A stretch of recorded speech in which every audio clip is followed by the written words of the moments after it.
And welcome my awesome listeners to another episode of Lessons from Success.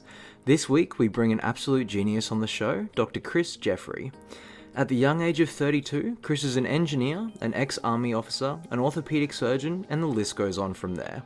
He started Field Orthopaedics to bring innovation to the world of surgery, and that's exactly what he's done. Chris also founded Audira, which is a company that's developed headphones that produces personal sound accurate to your specific hearing. Now, as you can probably imagine, Chris is an absolute weapon in everything, and to top it off, he's also an exceptionally nice guy that offers help wherever he possibly can. Today's episode does go deep into Chris's experiences as an entrepreneur, the challenges he's faced creating a medical device company, and how he's achieved such amazing things at such a young age as well. Now, don't forget to give us a follow on Instagram at lessonsfromsuccess_podcast and on Facebook at Lessons from Success. Now, I don't like to ask too much of you guys, but a rate, review, and subscribe goes an absolutely massive way to help grow and support the show on iTunes. So, until then, sit back, relax, and enjoy this absolutely incredible interview.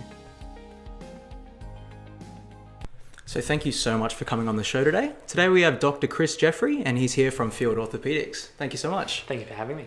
So would you like to tell us a bit about your business and how you all got your start here and a little bit about your background as well? Yeah, no problem. So I'm a doctor, engineer, and entrepreneur, and today I'm the CEO of a medical device company and Brisbane startup called Field Orthopaedics. So Field Orthopaedics is a medical device company that specializes in orthopedic medical devices, so that's bone surgery, joint surgery, stuff like that.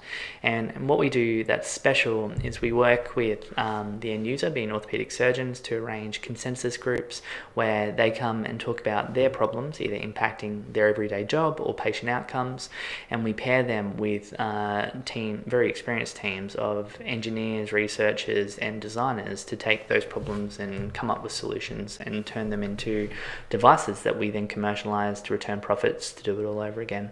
Perfect. So you've got 3 devices out currently, is that correct? So we've got the biggest, we have a system, so it's called the micro screw system, and in there there's lots of different devices and instruments.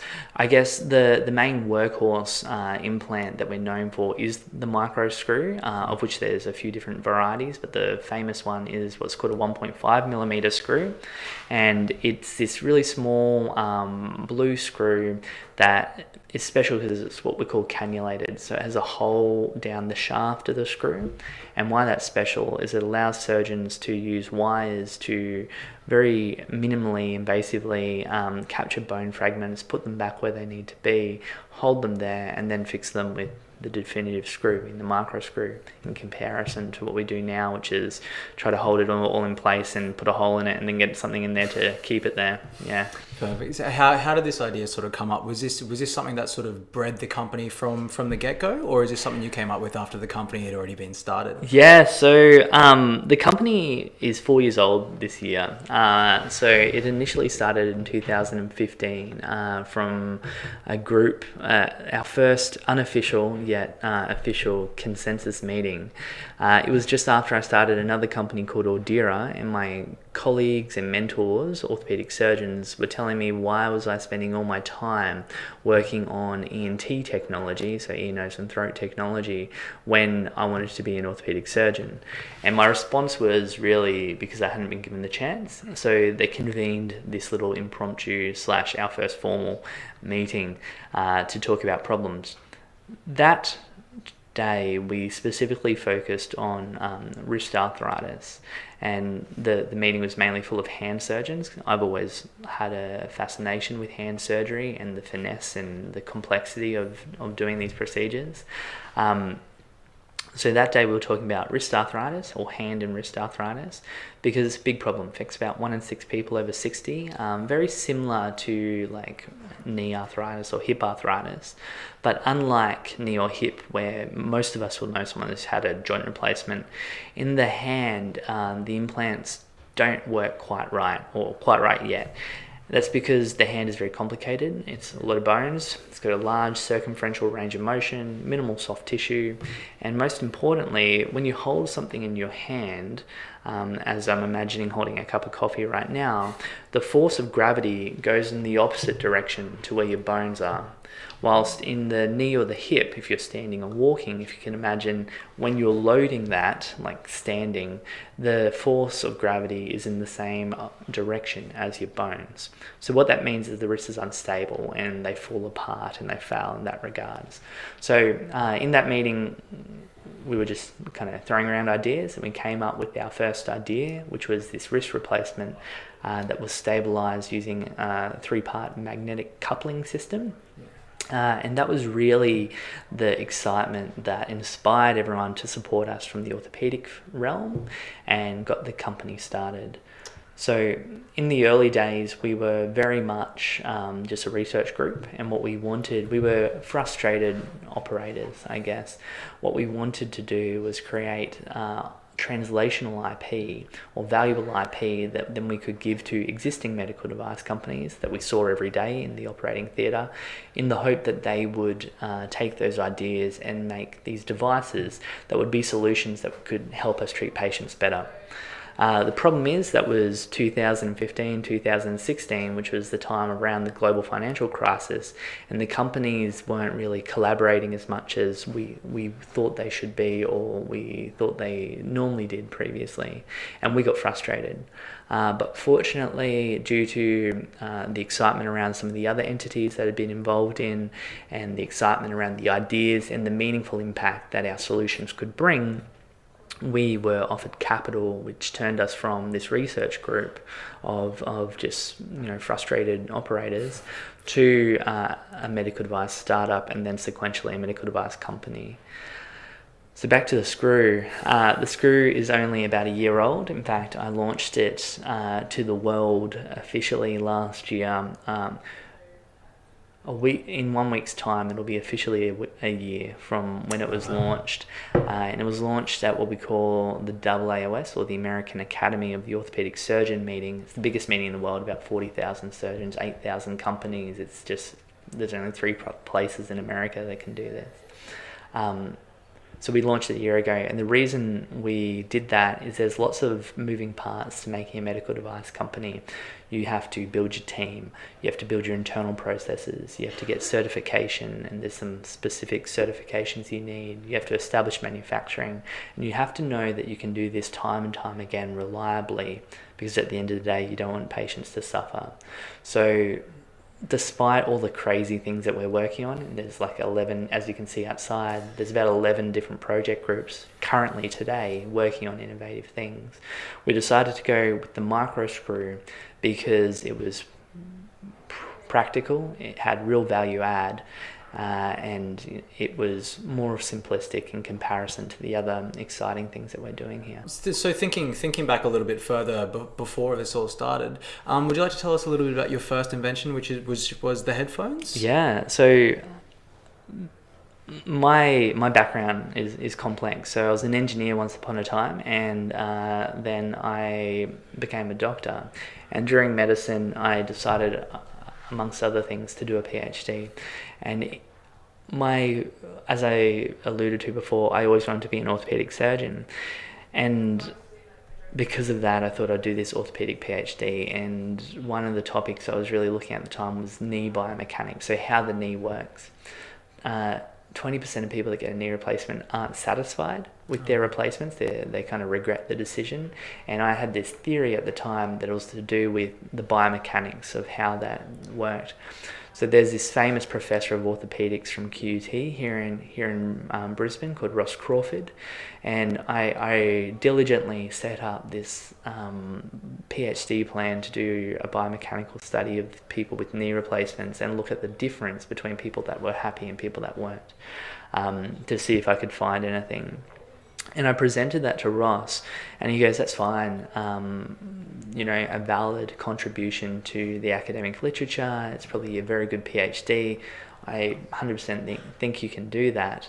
But I've heard about you. You've got an interesting CV, and I think you can do better. And really, in retrospect, that is a pretty boring PhD.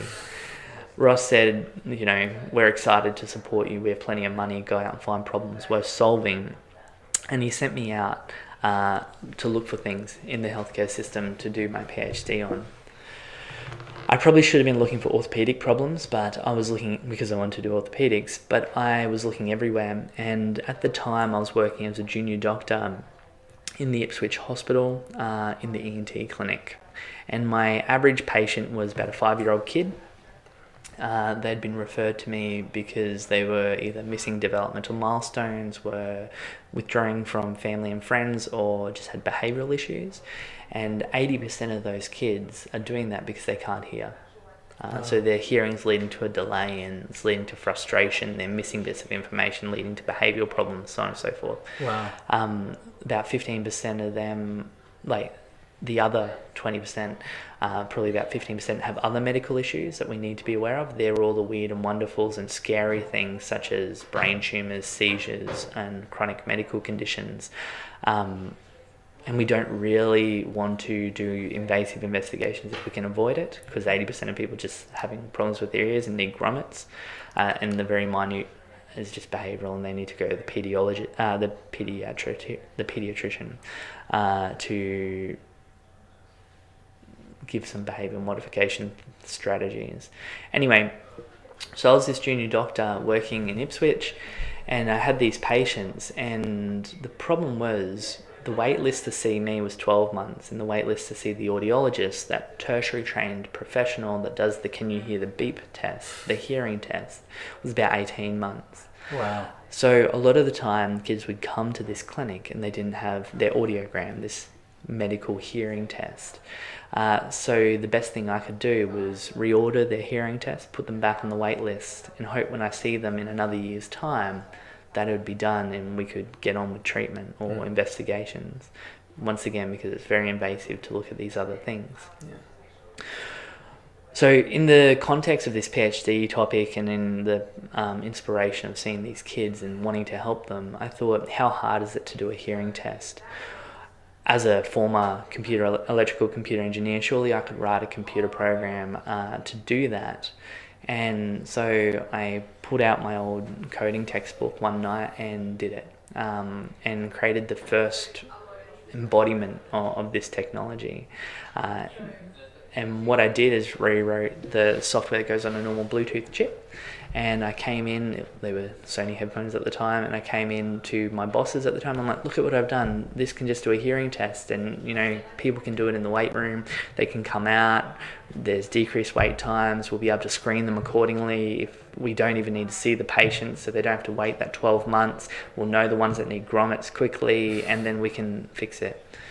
Unknowingly, what I had created at the time was a medical device, and that was a time where in Australia we really didn't have a medical device or a real startup community. It was emerging and there was a lot of excitement about it, but I didn't have anyone I could talk to about how do I commercialize this, what kind of certifications do I need, blah blah blah blah blah. So that all got a bit too scary, and then when I was looking at the money that I'd need to raise to bring that to help the kids, I didn't know how I was going to get it. So I thought I'd think laterally, and I took that medical model, that software that learns how you hear, and I put it in consumer headphones. So the company today that we talk about, Audira, is a company that makes consumer electronic headphones that when you put on, they learn how you hear by giving you a hearing test, just like what was designed for those kids. And it creates that model of how you hear, just like what I needed to answer that problem. But it saves that model in the headphones and then gives the user perfect personalized sound. Wow. So it gives you better sound. It also gives you a safer hearing experience because the analogy that I give is, have you ever watched a movie, like an action movie or something, and you're trying to hear the people talking and you can't, so you turn it up, and then there's an explosion, you're like, my ears? It's because we always adjust our volume to what we hear worst. So when you do this hearing test, it actually gives you a better hearing experience, a more meaning, and it gives you goosebumps a lot of the time when you hear it. But it's also safer because you don't get blasted as much when that happens. So yeah, and now the company is up and running. We launched it on Kickstarter once again in 2015, I think, or 2016. It's been a wild road. And now it's growing up and has got every intention to, use that technology to get to support those kids. That was the initial intent, and that's where they're at now. That's amazing. Are you also using that company to help fund Field Orthopaedics, or two separate entities? Two separate entities, yeah. So a lot of the early investors and backers are shared amongst the two companies, and they had their seed capital in the same transaction. Oh wow! Yeah, separate companies, but and they're completely different. There's no more polar companies.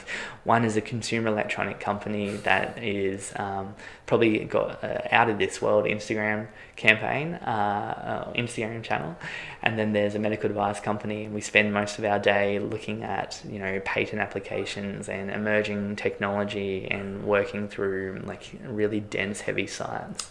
Yeah. Getting the headphones to market. I'm a little bit interested in the price difference between getting headphones to market and making them commercially viable compared to, let's say, a medical device and making that commercially viable. I'm assuming it's worlds apart, basically. Yeah, well, it is kind of. So these companies, I guess we look at, they both started at the same time, which was 2015. Arguably, Field started a couple of months later, as we mentioned, but roughly about the same time. They both got their seed capital at the same time, and they both had a very similar capital investment of a couple of $100,000. Audira, the headphone company, we used that money to perfect our technology and give us a roadmap of how we would get that to market. And what we did is, after we had the samples working, like the first version of these, which is very similar to what we have in the current headphones today, except if you see these are all machined metal and have really nice finishes. We kind of just did a pretty quick plastic model for the early days. Just minimal viable product, yeah. So we kick-started that product, and that got to market pretty quickly thereafter. It did take about just a bit around a year to go from Kickstarter to shipping the products, with the establishment of manufacturing and the upscaling and all the things that go with that. But yeah, so that got to market for a couple of $100,000, and then when it's in market, it's been supported by millions. That's kind of how consumer electronics goes. With medical devices, with that seed money we kind of figured out who we were as a company. So that initial couple of $100,000 of investment allowed us to play through the concepts such as the wrist replacement, and then allowed us to attract some other bits of IP that were different founders and inventors were working on. Stuff like, we have a drug coating that releases therapeutic levels of antibiotics for joint replacements to remove the threat of infection in surgery, as well as many other things. So it allowed us to kind of bring together that structure to get those ISO certifications required to be a medical device company and kind of get ready for day one of school. Field took a round A in 2017, which allowed it to have the follow-on to get its first product to market, and from start to finish that product was, it's in the paper, AFR article, it was about, I think, 600 or 800,000 Australian dollars. So it took more money, I guess, to get its first product to market, and probably took the first seed capital to get up and running. But today, 4 years on from inception, the companies have both spent about the same amount of money. Oh, wow. So to get started in medical devices was probably more expensive and more timely, and took a more methodical approach. But once we got there, through the amazing support we have in Australia from the government, R&D tax and grants and stuff, we've come to a very similar kind of finish line, or we're not quite finished yet, but next milestone. Yeah, are you looking at getting more seed capital, or for further products? Yeah, so it's interesting. So both companies have a funding strategy. So I think you, as a founder, there's a couple of things you do with your company. You either start them up to do a trade sale, and you can do that fairly quickly. You start that up to get acquired, and that might be a midterm plan, or you're going towards a listing / an IPO. I think there's definitely a strong interest for both companies to go towards this listing plan. Okay. I think whenever you get 4 years old and you've got commercial traction, you kind of get to a point where you don't want to throw the baby out with the bathwater, and that kind of makes a lot of sense. And when you're going towards these listings, there's always funding strategies. Field is looking to raise, and we will be raising probably in the next 12 to 18 months. Okay. But the valuation is quite sizable now. We've done some really good things. We've got 50% market share in some sectors around the world. Wow. We've got a great IP portfolio, stuff like that.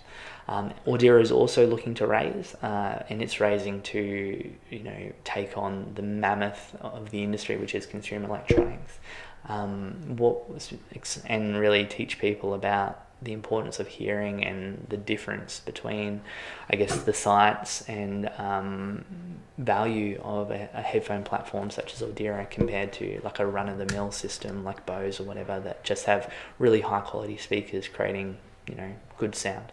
But it's not a personalised experience. It's not a personalised experience, yeah. Yeah, absolutely. Would you mind if I ask what the valuation is on the company, or is that still kept quiet until... Yeah, it's always a bit quiet. No, I guess the valuation is only as good as what people are willing to pay for it. We're definitely above what you would consider a seed round. Yeah, of course. But you can tell just by looking around here, we're much above seed round. Yeah. Sorry, I didn't mean to ask that to be rude. I was just curious as to how a valuation, I guess, is reached in a medical equipment company versus maybe something like Ordera. Sure. So there's every industry has different valuation models. So in consumer electronics, what I'm drawn to believe is there's standard conventions on you can value on a multiple of revenue or a multiple of profits, right? And they can go anywhere depending on the blue sky appeal. And obviously Ordera is a very blue sky company. It's an emerging technology in a field that doesn't really have much of a differentiating value proposition traditionally. I mean, there's other novel headphone companies coming out. So you would value that probably on anywhere between 2 to 8 by revenue, I guess. Medical devices, we do a very similar thing, but we value on EBITDA, so which is the overall value of the company, and our multiples, because of, once again, that tremendous blue sky appeal of having competitive edge, a product in a market which is fairly closed, and novel IP and emerging IP, the valuations go somewhere between 15 to, there's companies that have been valued up to 35, 40 by multiples of their earnings. So it's only what someone's willing to pay for it. And then I guess it's a balance between current profit returns versus blue sky. And even then, I mean, that's not that crazy considering what some tech companies have been valued at and producing absolutely nothing. So yes, I mean, well, who knows, right? I mean, in the world of investment, there's money that needs to be invested, and with the appropriate investment and the appropriate support and market access, companies can do all kinds of things. Yeah. So, I mean, we distribute currently all through partners, and we lose about half of our profit margin through that. We manufacture still today a lot through a partnership, of which there's probably about a third loss of profits on that. So even just with investment to optimize them, we're talking about a 75% increase to our bottom line. Yeah. So, and then, if it was invested by a health fund or a hospital that has a strategic value online, we can provide products to companies like that for a lower cost. We've got a personalised medicine, personalised joint replacement project at the moment where we use AI machine learning to design joint replacements to be perfect, right, for you. And our first application is shoulder replacements, which is a big market, and are currently about 10 by overpriced. So we can return that to what's considered normal pricing for a generic implant with a personalised solution, and return that value to like a strategic partner, like a health fund or a hospital district or whatever. So it's good for them, and also with the access of their deal flow, they have $1 billion bottom transactions every year with the cost of healthcare.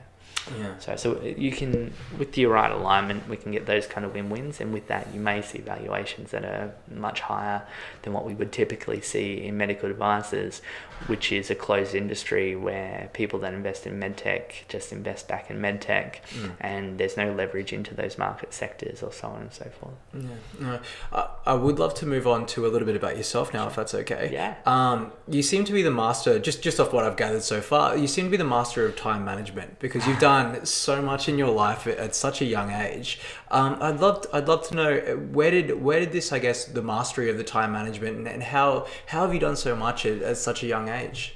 Yeah, I don't know.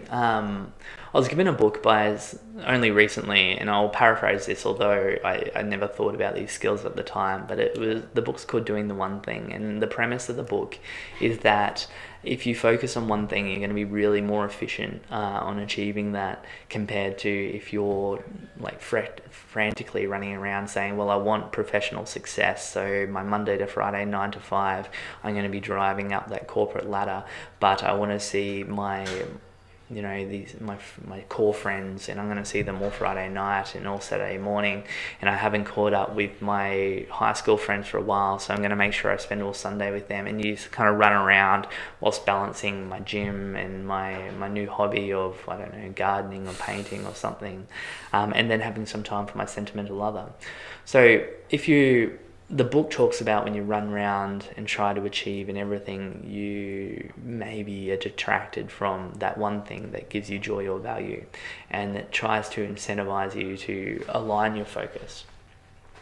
Whilst I don't know if I agree with that specifically, because I can't imagine a world without seeing my friends or having joyful times with people that matter to me, or my sentimental other, I do think there's probably a trend in that in my history, where when I've been asked about what was the initial plan to get me from where I was to where I am, or how did I find this journey, I talk about it wasn't premeditated. There was no grandmaster plan. It was really a decade of me just following this shiny bouncy ball. So I went to a public high school, Wynnum State High School. My dad was a truck driver, my mum was a chef, and they had never even finished high school, let alone knew what a professional career post-university might be like. I was asked by my Year 10 maths teacher during a career interview what I was going to do. And I said, I'm going to be an engineer. And I said that because I had this second cousin, this cousin that was an engineer who I kind of knew of, and that I really loved Iron Man, full stop. And that was how I set my career journey. So that got me as an engineer, and I went to QT. I did electrical computer engineering, and I fell in love with learning. From there, I got an army scholarship, because I was good at sport, and I thought that was a very prestigious thing to do, and I was a young male, so you just want to prove yourself in every capacity, whether it be drinking beer, running marathons, or joining the army. So that logical decision got there. I became an army officer. That first shipped me to work in Darwin, so it kind of pulled me out of this world where I was trying to balance all these things, and forced me to focus. Which I didn't premeditate and whatever, but that might have precipitated this kind of efficiency. And I was challenged to do more, to do better, and to achieve big milestones. I wrote this AI package to help us manage troops in the field quicker. That got me the Army Innovation Prize, that then led me to be deployed to Iraq and Afghanistan in 2009. Once again, not many distractions over there. So I was fairly career focused, and kind of proved my penance to be trustworthy as a leader, leading about 390 troops of people working to maintain vehicles. But it was over there, as I said, I've been following this shiny bouncing ball, that I fell in love with medicine. My the bunkmate or whatever was the doctor for the battle group that I was with, and probably started as simply as me just trying to figure out how to max my gains in the gym, to me falling in love with how the body works and seeing and joining him in his role as a doctor and helping him, like really falling in love with medicine. So then I came back and I did medicine. I sat the GAMSAT test and I got into the University of Queensland. And then there was this other award that I jumped at. It was the time that Queensland Health had a bit of a scandal with payroll and so on and so forth, and the dean of the medical school, Dean Wilkinson, wanted to make better doctors or different doctors, and he paid for 5 of us out of the 2,000 or something medical students over the various years to have a scholarship to do in our executive MBA or executive business. It was, they called the medical leadership program. It wasn't a full MBA. It was like this half thing, specific at med tech and med devices, in the medical industry. That finished in 3rd year of med, and that was just what the coursework was. And I found medicine fascinating. So when you find something fascinating and interesting, you just want to learn more and read about it. And I felt very fulfilled in doing that. Medicine was such a privilege, and it was the first time, I should have mentioned, it was the first time I got back after being away for like 4 years or 5 years from Brisbane, my hometown. So by then everyone had their own lives and had gone off. So we had kind of accepted that I was probably a tardy friend. And then I just, fell in love with medicine. I finished business in 3rd year, and then all I wanted to do was be an orthopaedic surgeon. So I decided to do a PhD to become more employable and more insightful about my craft. And that got us to the story about Ordira. So I don't think I'm the master of time management, but I do think I have, I talk about having these 3 qualities. I'm very excitable, enthusiastic, and when I'm motivated, I'm very energetic about something. I get like laser focused on what I'm doing, and I'll wake up in the middle of the night and work from midnight to like the sun rises on writing a research paper. If I get an idea or I'm fascinated about it, I will just read through thousands of pages of thesis documentation to understand something that we're working on, and like I can't stop working, like thinking about this stuff. Even when I'm hanging out with my friends now, we're talking about what I'm doing generally. I know you attributed a lot of it to the army and other things like that, but is it a skill that you had at a young age? Did you always find that as soon as you were interested in something, it was a complete tunnel vision? So the first time I got tunnel vision, so as a primary school student, and we're going way back now, I don't think I even understood what schoolwork was. I think I just my distant memory, I just arrived at Manly West Primary School day 1, not knowing why I was there, and I stayed there until my parents would pick me up in the afternoon. And I did that until I was about to go into high school. And we had this family friend, one of my dad's friends, we called him Uncle Bob. He wasn't really my uncle, he was my dad's friend, but his name was Bobby Arnold, and hence I called him Uncle Bob. And we were at a barbecue one day as I was about to transition from year 7 primary school to year 8 high school.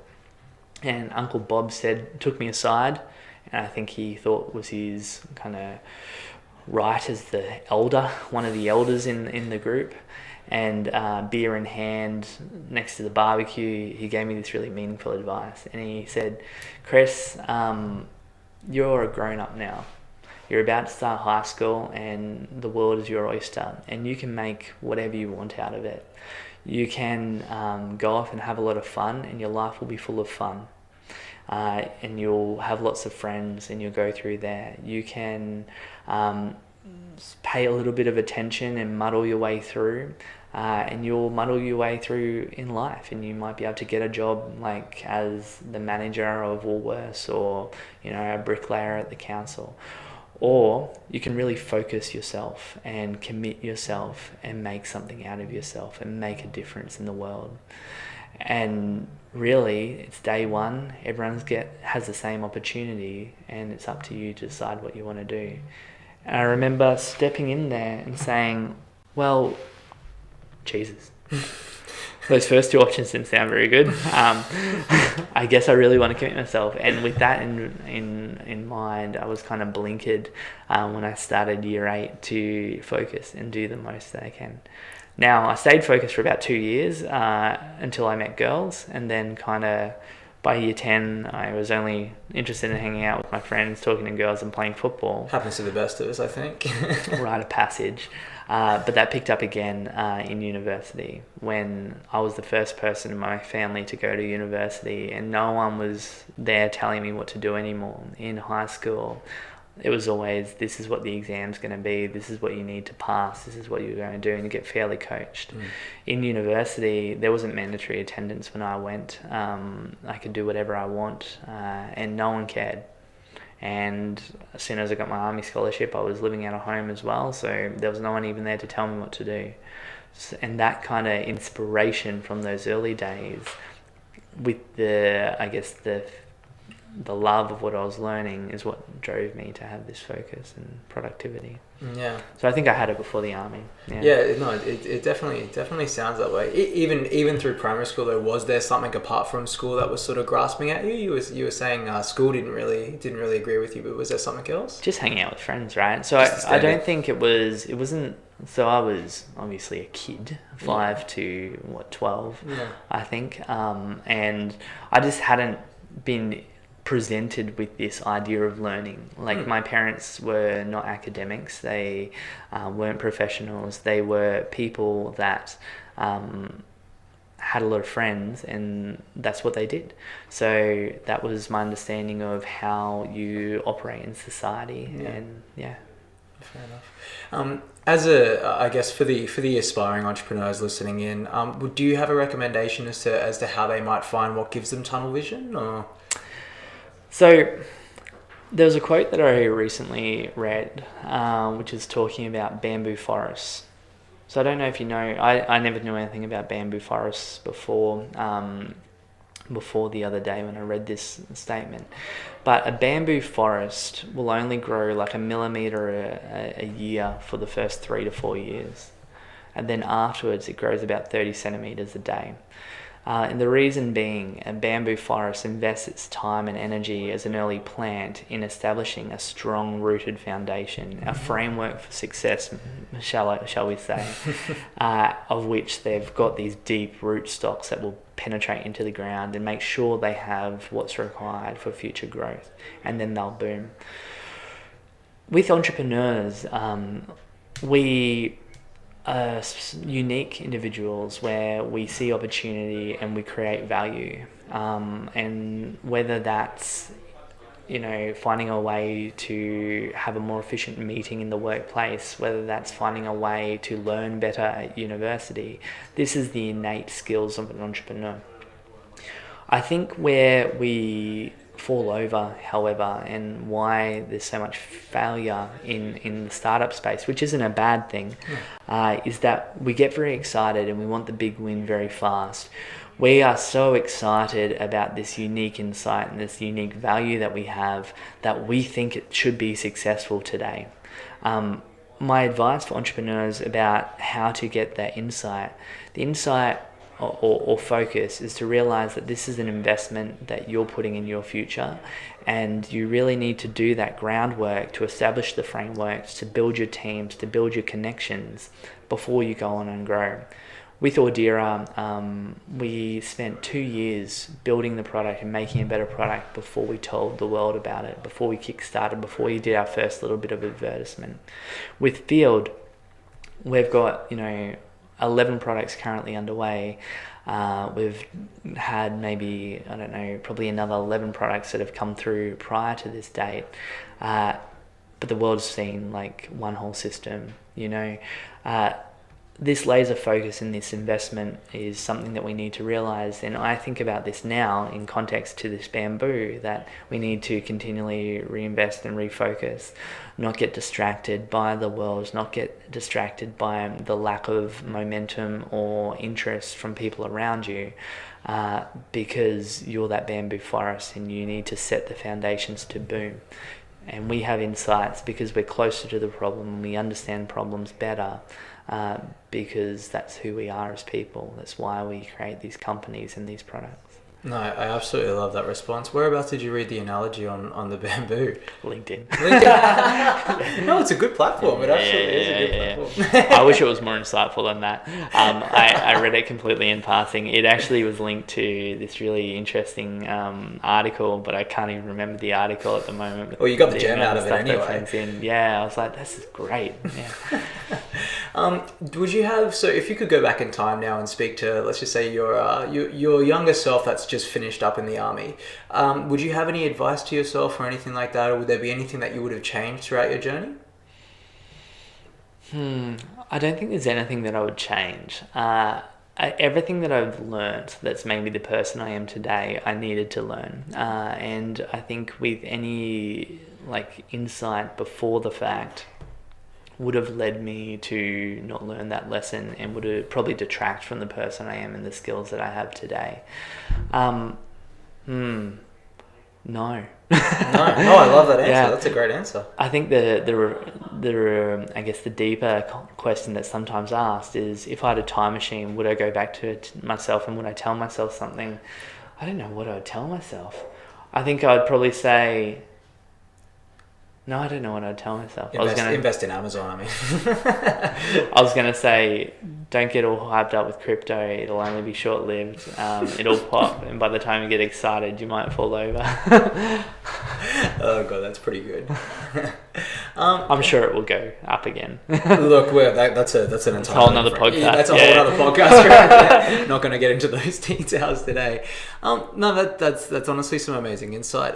Starting a medical company such as yourself, what would be the hardest things that you've had to get around? Would it be, I guess, needing such a large team to go through each of with the lawyer and those sorts of things? Or the hardest thing that we had is, so Australia, we're really good at early research and development.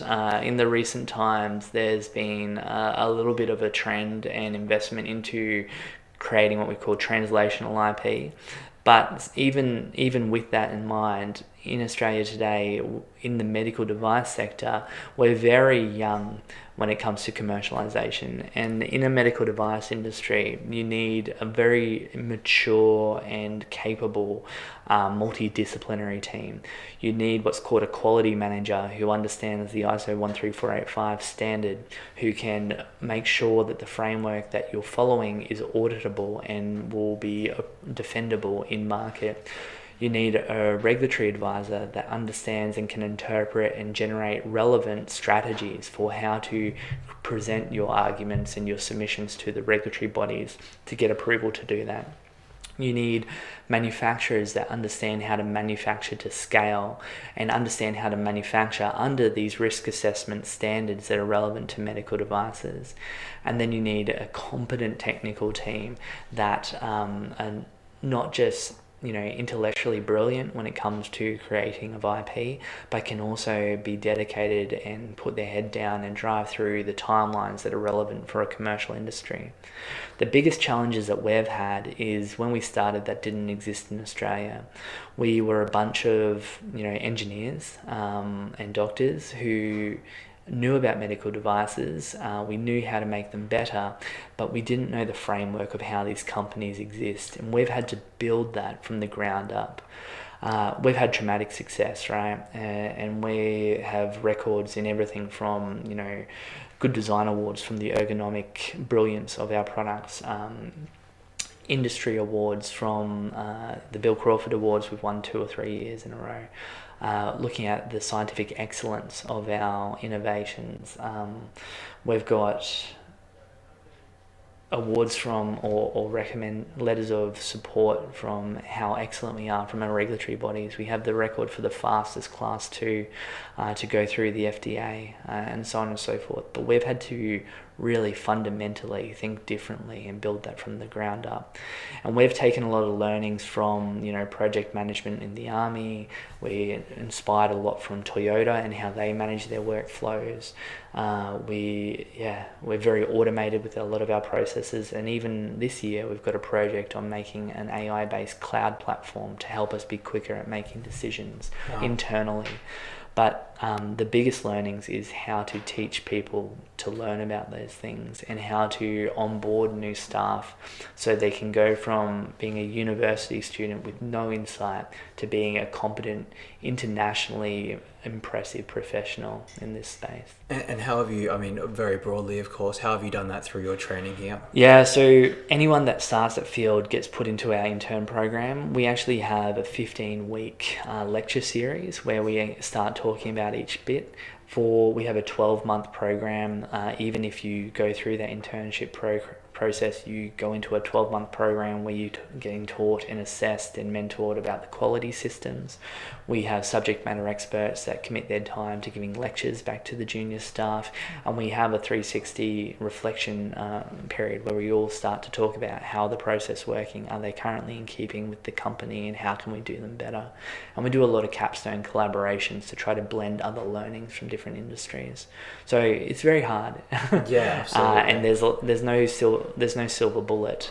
It's just a lot of hard work and fundamental provision of education. Yeah, absolutely. Yeah, I would imagine your retention rate would be quite high, given that you've... Astronomically high. Yeah. So we're always oversubscribed. People generally apply for positions here 6 to 12 months before they'll come available, and luckily we're a growing company, and hence we're growing new positions to support the future employees. Perfect. Before we go, is there anything else that you'd like to leave just to any of my listeners, any young entrepreneurs that think could really learn from the lessons apart from what you've already taught us today?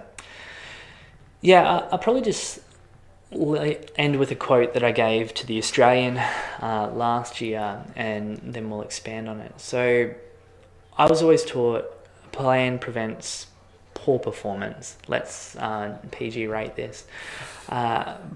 But the follow-on to that is a plan is only as good as your ability to adapt, because all plans fail as soon as you get punched in the face. Mike Tyson quote. In startups, we're fast moving, but a lot of companies that I see fall over because they either don't have a detailed plan, or the founders aren't committed enough to the potential of that idea to adjust that plan and make new plans in keeping with the way the road bends in front of them. So for all the listeners, I think it's really exciting where we're at in Australia, and there's lots of all around the world in this new world of entrepreneurship and entrepreneur-led businesses. But we can't throw out the learnings from big industry, and we can't throw out the understandings of creating plans and kind of reviewing our plans ongoing to maximize our success. I mean, without a plan, can you imagine the chaotic house that we would live in? I mean, you might even forget to put the staircase in. But with this foresight, we gain efficiencies, and from that we improve our performance. Definitely. I notice, I guess, in the newer entrepreneurs, they don't really take anything from big business whatsoever. And I think that's fundamentally a huge flaw in what they do. Because they see, I guess they read about these amazing things that, the big companies have done internationally, especially, in Silicon Valley and things like that. But they fail to see, I should say, what's really going on behind the closed doors. And what that is a lot of detail on the plans, a lot of detail on staffing and those sorts of things. And it's not just one quick fix. And, when you see it go to market, there's been years and years, as you've said, with Field behind that. And it's definitely something that people seem to forget a lot, I think. Yeah, so I think big businesses have trouble starting new businesses. So big businesses are intrinsically bad at being entrepreneurs, and they often will try to inspire or support packages to have entrepreneurism or intrapreneurism into their industries. They're bad at starting, but what big business is good at doing is making it perpetual and sustainable. There's no point starting a business or having a great idea if it's going to burn out within the first 3 to 6 months, and no one's going to want to throw their life on the line to bring it into fruition. The issues with startups is we're entrepreneurs, we're really good at starting those ideas, and we need to do that, and we need to be different to that, and we can't learn that from big businesses. But when it comes to being sustainable and it comes to being a long-term organization, that's where we need to look to our legacy players at how to survive. Yeah, and that's one of the issues I have, because I know a lot of people say as you enter business you should have your exit plan. Like you were saying earlier, you'd like to go through the IPO process and float. A lot of people are creating these exit plans to be, especially quite early as well. There's a lot of them that you hear, business for 1 to 2 years and then sell out, which is quite interesting. I feel like when those plans are made, and which is why I'm not a huge fan of that process, when those plans are made, you're not putting your full self on the line, because there's a part of you that I guess no longer sees the business as a baby and sees it more of just, a vehicle to get to a larger sum of capital, I guess. Yeah. I mean, we said before, it's no use throwing the baby out with the bathwater. Yeah, exactly. And you value these businesses on their current performance, but also that blue sky. When you are failing to commit to that, you're really throwing out that blue sky, and that's the difference between that 1 to 2 buy multiple compared to the 15, 20, 30, 45 buy multiples, which, is the kind of business that I work in. Yeah, absolutely. Oh, well, thank you so much. Any further closing words, anything that you'd like to share? Thanks for having me, and really glad to see what you're doing, and really hope to be a part with things going forward. Oh, thank you so much. Thoroughly appreciate it. Thanks. Cheers. Thank you so much for tuning into the show today. Make sure you hit that like and subscribe button if you enjoyed it, and jump over to lessonsfromsuccess.com.au and make sure you jump on that email list so I can notify you as soon as any more shows come out. I'm your host, Bryn Turner, and thank you so much for joining us.